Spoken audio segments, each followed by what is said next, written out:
Hello and welcomes to all. सबको मेरा नमस्कार। आज मैं जो वीडियो लेकर आया हूँ, जो टॉपिक लेकर आया हूँ 11th बायोलॉजी के बेस पर है। मैं आज चर्चा करने जा रहा हूँ इस वीडियो में आपसे वायरस के बारे में। ठीक है, इससे पहले वीडियो आपने देखा रहा होगा, वो किंगडम पर था। कुछ किंगडम बचे भी हैं, मैं आगे भी वीडियो लेके आऊँगा जिसमें किंगडम होगा, किंगडम ज़रूर मिलेगा। लेकिन ये वीडियो बेस्ड है वायरस पर। ये मुझे बीच में इसलिए ये वीडियो बनाना पड़ रहा है इस टॉपिक में, क्योंकि वायरस को 5 किंगडम क्लासिफिकेशन में कहीं पर कोई स्थान नहीं दिया गया है। क्योंकि आप इससे पहले अगर याद होगा तो इससे पहले जो वीडियो देखे रहे होंगे, वो जो किंगडम था वो फंगस था, फंजाई था। और इसके बाद जो पढ़ने को मिलेगा आपको वायरस के बाद, ये प्लांट किंगडम मिलेगा। क्या मिलेगा? प्लांट किंगडम मिलेगा। ठीक है, तो वायरस के लिए कहीं अस्तित्व नहीं बचेगा, इसलिए मैं अभी वायरस को बता रहा हूँ आपको। ठीक है, आपको मैं बताना चाहूँगा वायरस पृथ्वी पर उत्पन्न होने वाले सबसे प्राथमिक, प्रिमिटिव और फास्ट एनिमल है। याद रखना, प्रथम जीव है। ठीक है, ये पूरे के पूरे ये क्या है? फास्ट एनिमल है, प्रिमिटिव है, प्राथमिक एकदम आद्य है। ठीक है, एसेल्यूलर है, अकोशिकीय प्राणी है। ठीक है, एसेल्यूलर। ठीक है, क्लियर है? अगर मैं इसके हिस्ट्री में थोड़ा सा आपको लेके जाऊं, तो हिस्ट्री में मैं आपको बताऊंगा कि ये प्राथमिक एनिमल है, प्राथमिक जीव के रूप में इसकी उत्पत्ति होती है। मैं यहाँ पर एनिमल भी नहीं कह सकता इसको। हकीकत ये है कि जो वायरस होता है, इसमें लिविंग और नॉन लिविंग दोनों के कैरेक्टर होते हैं। वायरस में क्या होते हैं? लिविंग एंड नॉन लिविंग दोनों के कैरेक्टर होते हैं। ठीक है, इसको कनेक्टिंग लिंक कहा जाता है, संयोजी कड़ी कहा गया है वायरस को, लिविंग और नॉन लिविंग के बीच में। तो हिस्ट्री में मैं जाऊं तो इसका ज्ञान ईसा से पूर्व 10वीं शताब्दी में हो गया था, 10th सेंचुरी में। ठीक है, 10वीं शताब्दी में, मतलब ईसा से पूर्व ये इसका डिस्कवर हो गया था। कैसा डिस्कवर हुआ था? स्मॉल पॉक्स के रूप में। स्मॉल पॉक्स आप लोग जानते हैं। ठीक है, किसी से छुपा नहीं है, जिसको आप लोग चेचक कहते हैं। बहुत खतरनाक बीमारी हुआ करता था पहले। आज तो इसका वैक्सीन आ चुका है, तो आपको चेचक देखने और सुनने को नहीं मिलता होगा। ठीक है, इनका सबसे पहले जो रियल नॉलेज था डी इवानोव्स्की के कार्य से प्रारंभ हुआ था। ठीक है, अब हिस्ट्री में आगे चल रहे हैं आप। डेमेट्री इवानोव्स्की।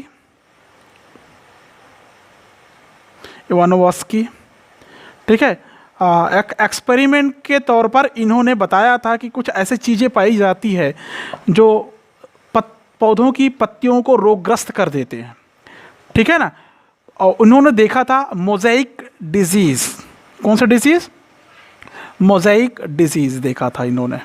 ठीक है, कौन सी लीफ में? टोबैको की लीफ में। टोबैको लीफ में इन्होंने देखा था। उन्होंने तंबाकू की पत्ती में देखा था, और उन्होंने देखा कि जब एक संक्रमित जो मोज़ेइक डिसीज से ग्रसित पत्ती है, उसके रस को हेल्दी स्वस्थ पौधों की पत्ती पर डाल देते थे, तो वो भी रोगग्रस्त हो जाता था। समझ में आ गया?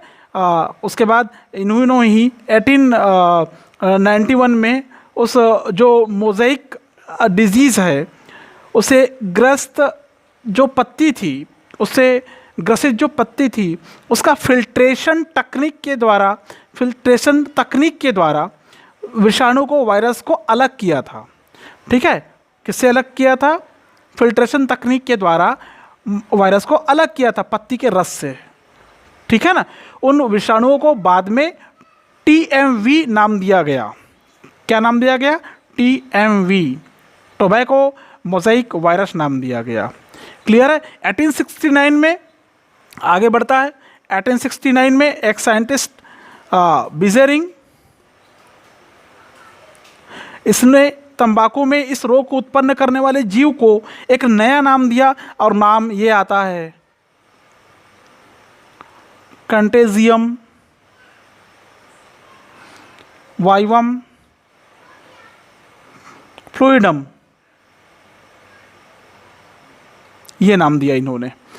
जो बिजेरिंग नामक साइंटिस्ट है 1896 में तंबाकू में जो रोग उत्पन्न करने वाला ये वायरस था टीएमवी वायरस, इसको इन्होंने नाम दिया कंटेजियम वाइवम फ्लूइडम नाम दिया था। ठीक है, बाद में WM स्टैनले ने टीएमवी को क्रिस्टल के रूप में प्राप्त किया था। बाद में किसने? WM स्टैनले ने। ठीक है, इन्होंने क्या किया था? सेपरेट किया था, उसको आइसोलेट किया था, पृथक्कृत किया था, सेपरेट फ्रॉम लीफ। किस रूप में किया था?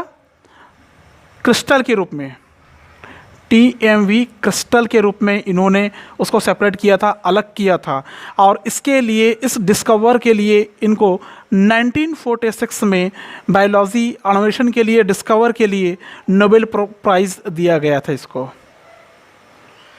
नोबेल प्राइज़ दिया गया था, इनको नोबेल पुरस्कार से सम्मानित किया गया था। क्लियर है? अब बात करता हूँ मैं, ये तो हो गया हिस्ट्री, अब बात करता हूँ थोड़ा सा पोजीशन के बारे में। पोजीशन जैसा मैंने कहा कि ये बिल्कुल प्रिमिटिव फास्ट है, एसेलुलर आकोशिकी है। 5 जगत वर्गीकरण में इसका नाम नहीं है, बल्कि जीवाणुओं का तो नाम है लेकिन इसका नाम नहीं है। कारण ये है कि ये उनसे भी छोटे हैं, जीवाणुओं से भी छोटे हैं विषाणु। ठीक है, इसलिए इनको किसी जगत में शामिल नहीं किया गया। इनको जिस शाखा में अध्ययन करते हैं ये कहलाता है वायरोलॉजी। वायरोलॉजी आज एक शाखा डिस्कवर कर ली गई है जिस इसके अंतर्गत आप इसका अध्ययन कर सकते हैं, वायरोलॉजी के अंतर्गत। ठीक है, इसमें लिविंग और नॉन लिविंग दोनों की क्वालिटी पाई जाती है, इसलिए इसको बोलते हैं connecting link. Connecting link between living and non living. ठीक है, ये ध्यान में रखोगे आप लोग। कनेक्टिंग लिंक है ये, संयोजी कड़ी के रूप में इसकी गिनती करते हैं हम लोग, क्योंकि उसमें जो कैरेक्टर पाई जाती है जीवों, क्या बोलते हैं उसको, सजीव के समान भी है और निर्जीव के समान भी पाई जाती है। अगर उत्पत्ति की बात करूं मैं, तो इस वायरस शब्द की उत्पत्ति एक शब्द वाइवम से हुई है। वाइवम से हुई है। ठीक है, जिसका अर्थ होता है लैटिन भाषा में मॉर्बिड पॉइजन होता है, अर्थात विकृत विष होता है। मॉर्बिड पॉइजन, विकृत विष, विकृत विष। ठीक है, ये कहा गया है इनको। इनकी जो कोशिकाओं का जो संगठन होता है, संरचनाएं होती है, बिल्कुल प्रोकैरियोट्स प्रकार के होते हैं। काफ़ी निचले स्तर का जीव माना गया है, इसीलिए इनको किसी भी आप किंगडम में इसको शामिल नहीं कर सकते, जैसा मैंने कहा। ठीक है, अब हम लोग थोड़ा सा बात करते हैं क्या बोलते हैं कैरेक्टर्स के बारे में। कैरेक्टर्स में अगर हम लोग जाएं तो कुछ मेन कैरेक्टर्स इसमें कुछ इस प्रकार से मिलता है कि ये काफ़ी माइक्रो एनिमल है, अति सूक्ष्म एनिमल है, ये संक्रामक है ये। ठीक है, कैसे है? काफ़ी माइक्रो है, संक्रामक है, बिल्कुल माइक्रो है, संक्रामक है, याद रखेंगे आप लोग। इससे बहुत अच्छे से परिचित है। काल ही ऐसा चल रहा है, कोरोना काल। ठीक है, तो काफ़ी रिलेवेंट है ये टॉपिक आप सबके लिए। ठीक है, इसकी विशेषता ये होती है, इसकी खासियत ये होती है कि होस्ट के अंदर जाके वृद्धि करती है, होस्ट में जाके ये एक्टिवेट हो जाता है, सक्रिय हो जाता है, अपनी संख्या को बढ़ाता है। इसकी जो संरचना होती है न्यूक्लियो प्रोटीन की बनी होती है, न्यूक्लियो प्रोटीन की बनी होती है। न्यूक्लियो प्रोटीन से निर्मित होती है, अर्थात इसमें प्रोटीन भी होता है और डीएनए आरएनए भी होता है। क्या क्या होता है इसमें? प्रोटीन भी है और डीएनए आरएनए भी है, इसलिए ये हो गया न्यूक्लियो प्रोटीन हो गया। क्लियर है? अगर हम लोग बात करें विषाणु की बात करें तो जो प्लांट वायरस होते हैं, जो प्लांट वायरस है इसमें आरएनए प्रेजेंट होगा। जो एनिमल वायरस होते हैं इसमें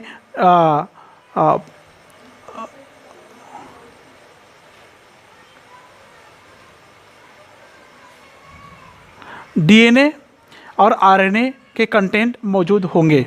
ठीक है, अब थोड़ा सा आगे बढ़ते हैं। इसमें मैंने बताया था कि इसमें लिविंग नॉन लिविंग दोनों के कैरेक्टर होते हैं। 4 लिविंग प्लस नॉन लिविंग दोनों के कैरेक्टर होंगे। इसमें ट्रांसमिशन पावर होता है इसके पास में, तीव्र संचरण या संक्रामक की भांति काम कर सकते हैं, तेज़ी से फैलने की क्षमता रखता है। एंटीबॉडीज़ का कोई प्रभाव नहीं पड़ता इन पर, मतलब इस पर antibodies non effective, not effective. ठीक है, इसके शरीर पर एंटीबॉडी अगर डालें तो कोई प्रभाव नहीं पड़ता।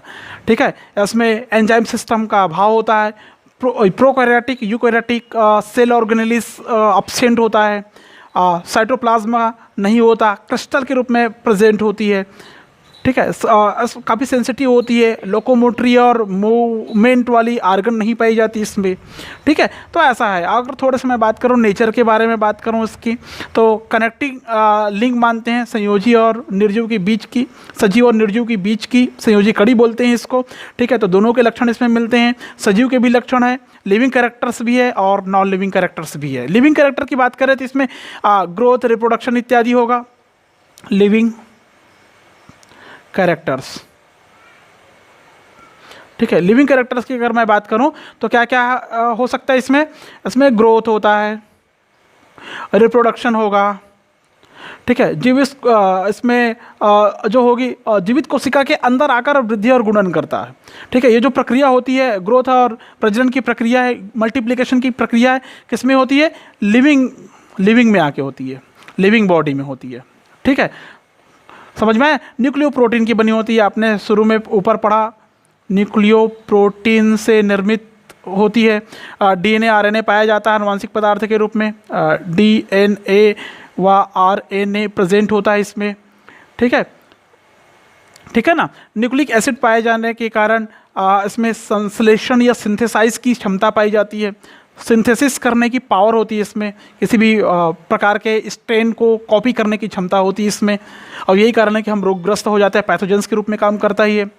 ठीक है, कई प्रकार के एटमॉस्फेरिक कंडीशन में भी ये आसानी से रह लेता है, मतलब मोर एडाप्टिव किस्म के होते हैं, एडाप्टेशन इसमें काफ़ी डेवलप होता है।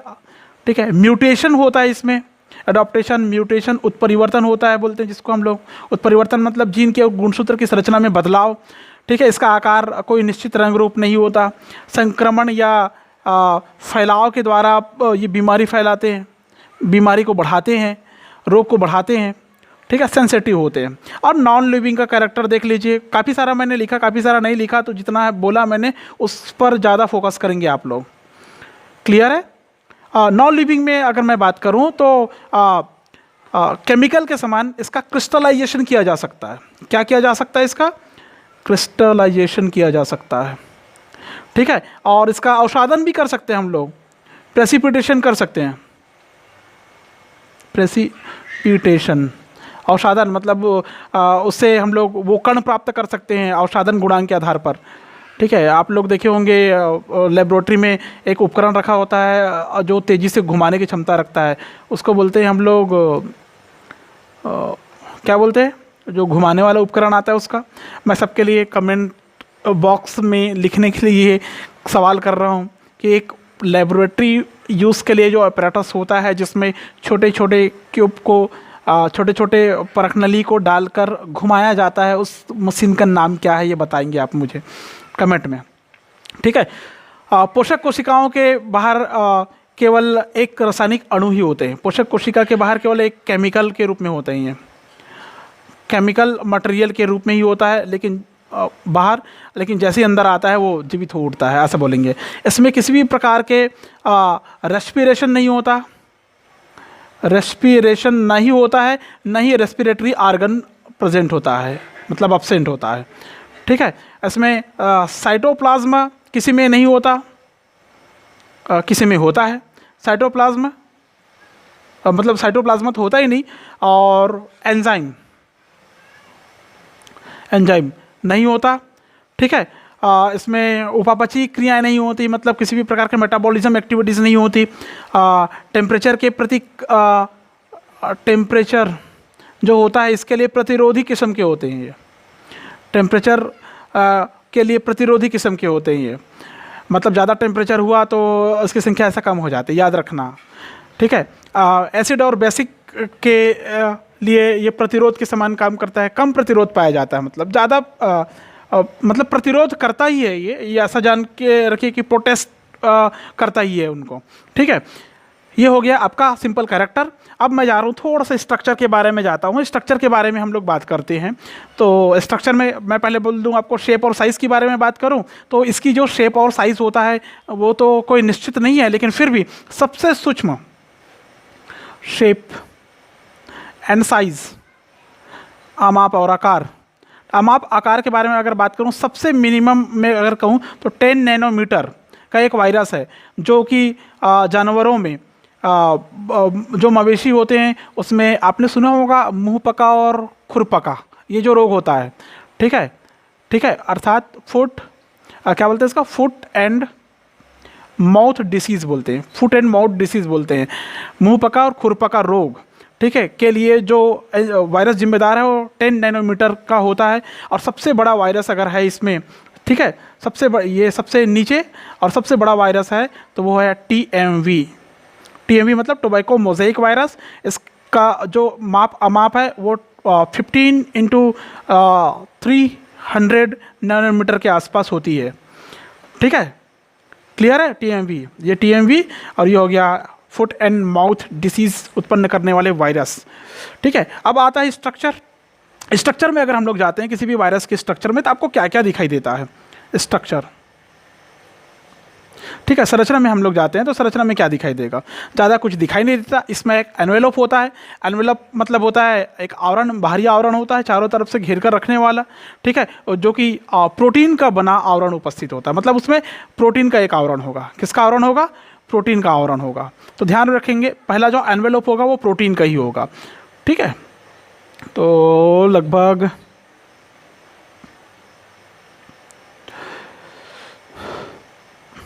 इस प्रकार की ऐसी अरेंजमेंट में ये मिलता है आपको, ठीक है। ये हो गया इसका RNA। तो उसको, इसकी चर्चा मैं थोड़ी देर बात करूँगा। पहले मैं बोल रहा था क्या बोला अभी, एनवेलप। ये जो एनवेलप होता है ये होता है प्रोटीन के रूप में। किस रूप में होता है, प्रोटीन के रूप में होता है। ये ध्यान रखेंगे आप लोग। ये एनवेलप है। ये जो लेयर आपको दिखाई दे रहा है ये प्रोटीन सब यूनिट है। क्या है, प्रोटीन सब यूनिट, ठीक है। एक एक सिंगल दाने को इसमें कहते हैं हम लोग कैप्सोमियर, कैप्सोमियर्स कहते हैं, कैप्सोमियर्स कहते हैं, ठीक है। कैप्सोमियर से बनी हुई पूरी संरचना का नाम है कैप्सिड, कैप्सिड, ठीक है। ये जो प्रोटीन है ये फर्स्ट लेयर जिसको एनवेलप बनाता है, और सेकंड है कैप्सिड, ठीक है, और थर्ड है न्यूक्लियोइड, अर्थात इसमें नाभिकीय अम्ल न्यूक्लिक एसिड प्रेजेंट होता है जो RNA के रूप में होता है, ये RNA, ठीक है। ये हो गया थर्ड। ये हो गया इसका सिंपल सा स्ट्रक्चर। क्लियर है, आप समझ गए होंगे इससे, ठीक है। प्रोटीन सब यूनिट चारों तरफ दिखाई दे रहा है, RNA आपको सेंटर की ओर दिखाई दे रहा है, ये RNA, ठीक है। इस प्रकार इसका स्ट्रक्चर हो सकता है। ये स्ट्रक्चर है TMV का, टोबैको मोज़ेक वायरस का, ठीक है। ये जो स्ट्रक्चर बनता है ये स्ट्रक्चर इलेक्ट्रॉन माइक्रोस्कोप में देखने के बाद बनता है। क्लियर है। ऐसे बहुत सारे वायरस के स्ट्रक्चर आप बना सकते हैं। HIV वायरस का बना सकते हैं और देख सकते हैं, आप पढ़ सकते हैं अपने सुविधा अनुसार। जैसा एड्स का जो कारक है वो HIV human immuno deficiency virus की वजह से होता है। अगर मैं ट्रांसमिशन की बात करूं, संचरण की बात करूं, तो संचरण मतलब एक से दूसरे में कैसे फैलता है। आपको पता है कि कोरोना कैसे फैलता है, ये बताने की ज़रूरत नहीं है, तो मैं संचरण में ज़्यादा बात नहीं करूँगा, ठीक है। याद रखिए, समझ सकते हैं आप ट्रांसमिशन कैसे हो रहा है, संचरण कैसे हो रहा है, कोरोना वायरस कैसे फैल रहा है। इसलिए तो बोल रहे हैं सोशल डिस्टेंसिंग का पालन किया जाए। तो वायरस से बचना है तो हमेशा आप सोशल डिस्टेंसिंग का पालन करिए, फेस मास्क लगाइए, माउथ मास्क लगाइए, हाथ को सैनिटाइज करिए, एटसेट्रा, स्वच्छ रखिए, ठीक है। अब आता है मैं बात करता हूँ थोड़ा सा किस किस प्रकार के रोग हो सकते हैं। जैसे विषाणु द्वारा कई प्रकार के रोग होते हैं। जैसे पोलियो का रोग जो होता है, पोलियो माइलेटिस बोलते हैं उसको, पोलियो वायरस की वजह से होता है। चेचक का रोग होता है, स्मॉल पॉक्स जो रोग होता है वेरियोला वायरस की वजह से होता है, जिसको हम लोग चेचक के स्मॉल पॉक्स कहते हैं। चिकन पॉक्स जो होता है वेरिसेला जोस्टर की वजह से होता है, चिकन पॉक्स। पीलिया जो होता है वो, इसके लिए हम लोग ऐसा मानते हैं बायोलॉजी की भाषा में कि बिलिरुबिन नामक वर्णन की मात्रा ज़्यादा हो जाती है ब्लड में, तो ये रोग होता है। लेकिन इसके और प्रमुख कारक वायरल हेपेटाइटिस ABCD की वजह से ये होता है। खसरा की बात करूँ, जिसको मिजल्स का नाम दिया गया है, अभी आप लोग जानते होंगे मिजल रूबेल्स का टीका लगा हुआ था सबको, खसरा और चेचक का टीका लगा था, ठीक है ना। ठीक है, मोरबिली वायरस के वजह से होता है, रूबेलो वायरस भी बोल देते हैं इसको, ठीक है। मिजल्स और रूबेला एक साथ मिलाकर, तो रूबेला वायरस की वजह से होता है। इन्फ्लुएंजा वायरस की वजह से होता है, उसमें A-B टाइप्स आते हैं।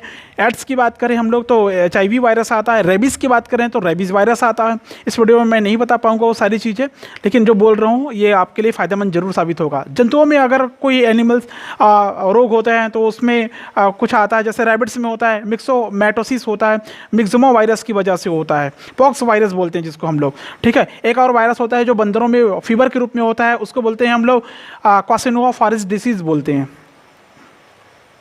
क्वासेनुआ फॉरेस्ट डिसीज़ बोलते हैं, जो बंदरों में बुखार उत्पन्न करता है। जानवरों में होता है मुर और खुर रोग बोलते हैं, जिसको मुंह पका खुर पका रोग बोलते हैं। फुट एंड माउथ डिसीज़ बोलते हैं, FMD बोलते हैं इसको, ठीक है। इसके लिए बहुत सारे टाइप्स के वायरस है, बहुत सारे वायरस मिलकर ये काम करते हैं, लेकिन फिर भी इसको मेन वायरस के रूप में जो जांच पड़ताल की गई है वो 10 नैनोमीटर का है। प्लांट की अगर बात करूं तो प्लांट में TMV वायरस, जो कि टोबैको में, तंबाकू में, मतलब टोमेटो में, सेब में, पपीते में, सारे में मोज़ेक रोग होता है। पपीता का जो पर्ण मोड़न होता है, पत्ता मुड़ जाता है, घूम जाता है, घुमा हो जाता है, उसमें भी TMV वायरस ही काम करता है, ठीक है। तो ऐसे आपको जो कंटेंट मैंने बताया, ये कंटेंट काफ़ी इंपॉर्टेंस रखता है, आप लोग ध्यान से सुन लीजिएगा वीडियो। अब मैं बात करता हूँ थोड़ा सा बैक्टीरियोफेज के बारे में बात करता हूँ। बैक्टीरियोफेज क्या होता है? बैक्टीरियोफेज, ये जो बैक्टीरियोफेज है, बैक्टीरियोफेज इसको बोलते हैं हिंदी में जीवाणु भोजी बोलते हैं। जीवाणु भोजी का मतलब होता है जीवाणु कोशिका को संक्रमित करने वाले वायरस को हम लोग जीवाणु भोजी कहते हैं। फिर से आई रिपीट, जीवाणु कोशिका को संक्रमित करने वाले विषाणु को जीवाणु भोजी कहते हैं, ठीक है। टेडपोल के समान होता है। टेडपोल जानते हैं, जिससे मेढक बनता है, टेडपोल लार्वा, छोटे छोटे कीड़े जैसे होते हैं। इसकी खोज FW टॉवर्ट नामक साइंटिस्ट ने किया था। FW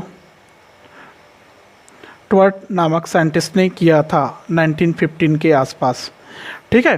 डी हैरल ने इसका विस्तृत अध्ययन किया था बाद में। डी हैरल का भी नाम आता है इसमें, डी हैरल ने इसका विस्तृत अध्ययन किया था बैक्टीरियोफेज का। मैं फिर से रिपीट कर रहा हूँ, बैक्टीरियोफेज का मतलब होता है जो जीवाणु कोशिका को संक्रमित कर दे, उसको बोलते हैं बैक्टीरियोफेजेस। थोड़ी सी स्ट्रक्चर में जा रहा हूँ मैं, इसके स्ट्रक्चर ज़्यादा विशेष नहीं है, बहुत सिंपल सी स्ट्रक्चर है। इस प्रकार के इसमें एक हेड बनता है, ठीक है।